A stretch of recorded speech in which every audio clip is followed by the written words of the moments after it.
पूरी दुनिया में केवल तिरुपति बालाजी की ही एक ऐसी मूर्ति है जिसमें जिंदा चमत्कार देखने को मिलता है। क्या आप जानते हैं तिरुपति भगवान की मूर्ति में जो बाल लगे हैं वो तिरुपति भगवान के असली बाल हैं और तिरुपति बालाजी की मूर्ति से जो पसीना निकलता है वो असली पसीना होता है।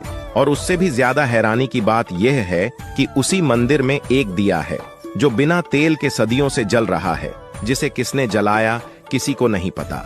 और सबसे बड़ा चमत्कार तो यह है कि इस मूर्ति के अंदर अगर आप अपनी कान लगाकर सुनेंगे तो इस मूर्ति के अंदर से समुद्र की लहरों की आवाज आती है। ये भी कहा जाता है कि तिरुपति भगवान की जो प्रतिमा है वो हमेशा नम रहती है और ये भी मान्यता है कि तिरुपति भगवान खुद यहाँ विराजमान हैं। तो दोस्तों, इस सनातनी पेज को फॉलो करके कमेंट में जय तिरुपति बालाजी जरूर लिखें। जय तिरुपति बालाजी।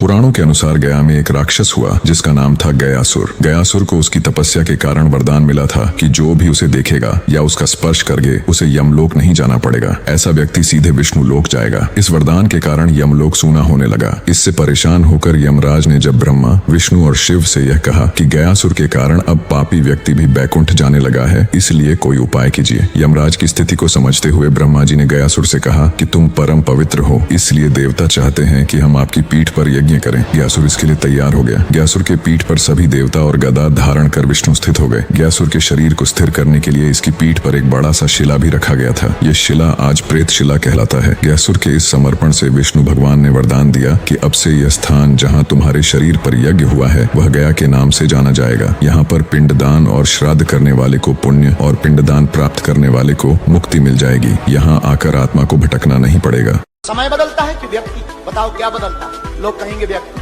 हम कहते नहीं, समय।